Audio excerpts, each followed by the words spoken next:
نحمده ونصلي على رسوله الكريم اما بعد فاعوذ بالله من الشیطان الرجیم بسم اللہ الرحمن الرحیم۔ امام صاحب رحمۃ اللہ علیہ کی پیشن گوئی۔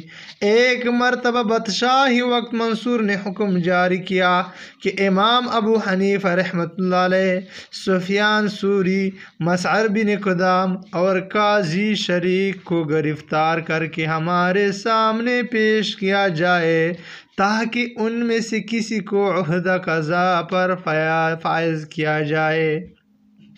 امام صاحب رحمۃ اللہ علیہ کو معلوم ہوا تو انہوں نے اس حوالے سے مستقبل کے حالات کا نقشہ اپنے ساتھیوں کے سامنے رکھا کہ جب پولیس سفیان ثوری کو گرفتار کر کے لے جائے گی تو وہ راستے میں ان کو جل دے کر نکلنے میں کامیاب ہو جائیں گے۔ اپنے متعلق فرمایا کہ میں کسی تدبیر کے ذریعے خلیفہ کو مطمئن کر کے عہدہ سے خلاصی کی راہ نکالوں گا۔ مسعر بن قدام کے متعلق فرمایا کہ وہ خود کو دیوانہ ظاہر کر کے بچ جائیں گے۔ قاضی شریک کے متعلق فرمایا کہ وہ کسی طرح بھی اپنی جان نہ چھڑا سکیں گے اور ان کو ہر حال میں یہ عہدہ قبول کرنا پڑے گا۔ وہی ہوا جس کی پیشن گوئی امام صاحب رحمۃ اللہ علیہ نے فرما چکے تھے۔ جب سفیان ثوری رحمۃ اللہ علیہ کو گرفتار کر کے لے جایا جا رہا تھا تو انہوں نے راستے میں سپاہی کو کہا کہ مجھے پیشاب کی حاجت ہے۔ اس نے آپ رحمۃ اللہ علیہ کو چھوڑ دیا۔ آپ دیوار کی دوسری طرف چلے گئے اور وہاں کھڑے ہوئے کشتی کے ملح کو کہا کہ دیوار کی دوسری طرف کھڑا شاہ مجھے ذبح کرنا چاہتا ہے، تم مجھے یہاں سے نکال لو۔ کشتی والے نے سفیان ثوری رحمۃ اللہ علیہ کو اپنی کشتی میں چھپا کر وہاں سے نکال دیا۔ جب دیر ہو گئی تو پولیس والے نے دیکھا تو آپ وہاں سے جا چکے تھے۔ امام اعظم ابو حنیفہ رحمۃ اللہ علیہ نے خلیفہ کے پاس جا کر اس کو کہا کہ آپ مجھے عہدہ قضا پر فائز کرنا چاہتے ہیں، حالانکہ میرا باپ نان بھائی تھا اور میرا شہر میں کپڑے کا کاروبار ہے۔ شہر کے لوگ ایک ادنا آدمی کے اس عہدہ پر فائز ہونے کو اچھا خیال نہیں کریں گے۔ بہتر ہے کہ آپ مجھ سے بہتر کسی اور شخص کو نامزد کریں، یا یوں امام اعظم ابو حنیفہ رحمۃ اللہ علیہ خلیفہ کو قائل کرنے میں کامیاب ہو گئے۔ مسعر بن قدام جب خلیفہ کے سامنے پیش کیے گئے تو انہوں نے شاہی آداب کو ملحوظ خاطر رکھے بغیر جا کر خلیفہ کا ہاتھ پکڑ لیا اور ایسی باتیں کرنے لگے کہ جس سے ظاہر ہو رہا تھا کہ آپ کا ذہنی توازن بگڑ چکا ہے۔ خلیفہ نے اپنے وزراء سے مشورہ کیا تو انہوں نے یہی مشورہ دیا کہ مسعر کا ذہنی توازن درست معلوم نہیں ہوتا، اس لیے ان کو عہدہ قضا پر بٹھانا مناسب نہیں ہے۔ یوں وہ بچ نکلنے میں کامیاب ہوئے۔ جب قاضی شریک رحمۃ اللہ علیہ کے باری آئی تو انہوں نے حیلے بہانے کیے، لیکن خلیفہ کا اصرار تھا کہ اب تمہارے علاوہ کوئی بچا ہی نہیں کہ آپ کا کوئی عذر قبول کیا جائے۔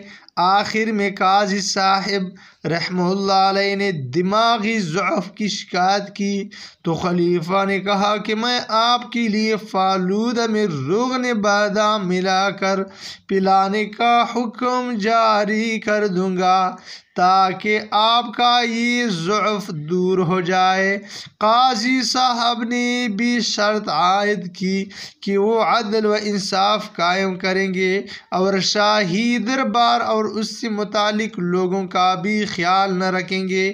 خلیفہ منصور نے سب کچھ منظور کر لیا اور قاضی شریک رحمۃ اللہ علیہ کو یہ عہدہ قبول کرنا ہی پڑا۔ یہ تھا امام اعظم ابو حنیفہ رحمۃ اللہ علیہ کا پیشن گوئی۔ امام اعظم ابو حنیفہ رحمۃ اللہ علیہ نے محض اپنی ذہانت سے اب پہلے ہی اندازہ لگا لیا تھا کہ کون اپنی طبیعت کے موافق کیا کچھ کرے گا، اور وہی کچھ ہوا جس کی انہوں نے پیشنگوئی کر دی تھی۔ مقام ابو حنیفہ رحمہ اللہ علیہ بصرہ کے مسعود بن عبد الرحمن وہ شخص ہے جو امام صاحب رحمہ اللہ علیہ کو اچھا نہیں سمجھتے تھے اور ان سے عداوت رکھتے تھے۔ وہ خود کہتے تھے کہ میں ایک مرتبہ خانہ کعبہ میں تھا اور ایک جگہ مجھے کچھ نیند کا غلبہ ہوا اور ایک بزرگ مجھے خواب میں ملے اور فرمایا کہ تو اس جگہ آرام کر رہا ہے جو انتہائی بابرکت ہے، اس مقام پر جو بھی دعا کی جائے وہ قبول ہوتی ہے۔ وہ کہتے ہیں کہ میں اٹھ کر مسلمانوں کے حق میں دعا مانگنے لگا، لیکن اس دوران میں دوبارہ نیند کے آغوش میں چلا گیا۔ میری خوش قسمتی کہ اس دوران حضور صلی اللہ علیہ وسلم حضور نبی کریم صلی اللہ علیہ وسلم کی زیارت سے مستفید ہوا اور میں نے عرض کیا، یا رسول اللہ صلی اللہ علیہ وسلم، آپ کوفہ کے نعمان کے متعلق کیا فرماتے ہیں کہ میں اس شخص سے علم حاصل کروں؟ وہ کہتے ہیں کہ خواب میں مجھے تاجدار ختم نبوت صلی اللہ علیہ وسلم نے فرمایا، ہاں اس سے علم حاصل کرو اور اس پر عمل کرو کہ وہ اچھا آدمی ہے۔ مسعود بن عبد الرحمن کہتے ہیں کہ میں نیند سے بیدار ہوا تو صبح کی آذان ہو چکی تھی۔ اس سے قبل میں ابو حنیفہ رحمۃ اللہ علیہ کو اچھا نہیں سمجھتا تھا، اب میری نظر میں ان سے اچھا کوئی نہ تھا۔ آج کچھ عاقبت اندیش برملا اپنی تقریروں اور تحریروں میں امام اعظم ابو حنیفہ رحمۃ اللہ علیہ طعن و تشنیع کرتے ہیں۔ ان سے ہماری اتنی گزارش ہے کہ تم ہماری بات نہیں مانتے تو نہ مانو، لیکن پیارے پیغمبر حضرت اقدس صلی اللہ علیہ وسلم کی بات ہی تسلیم کر لو کہ نعمان اچھا آدمی ہے، اس کی علم پر عمل کرو۔ اللہ کرے کہ یہ بات ہماری سمجھ میں آ جائے کہ فقہ دین سے ہٹ کر کوئی دوسری چیز نہیں ہے، بلکہ فقہ دین محمدی صلی اللہ علیہ وسلم کی صحیح تشریح کا نام ہے۔ اور امام اعظم ابو حنیفہ رحمۃ اللہ علیہ کا تو یہ واضح ارشاد موجود ہے کہ میری جو بات پیارے پیغمبر حضرت اقدس صلی اللہ علیہ وسلم کے فرمان سے ٹکرا جائے اس سے رد کر دو۔ آپ رحمۃ اللہ علیہ کے اس قول کے بعد پھر کیا وجہ باقی رہ جاتی ہے کہ ہم اپنی سوچ اور فکر کو تو دین کا نام دیتے ہیں اور خیر القرون کے لوگوں نے قرآن و سنت کو سامنے رکھ کر جو مسائل بتائے ہیں ہم ان کو ماننے کے لیے تیار نہیں ہیں۔ اللہ رب العزت ہمیں دین کی صحیح سمجھ عطا فرمائے اور ائمہ کرام، اولیاء کرام اور علماء کرام کے نقش قدم پر چلنے کی توفیق عطا فرمائے۔ وآخر دعوانا ان الحمد للہ رب العالمین کر رہا ہے جو انتہائی بابرکت ہے، اس مقام پر جو بھی دعا کی جائے وہ قبول ہوتی ہے۔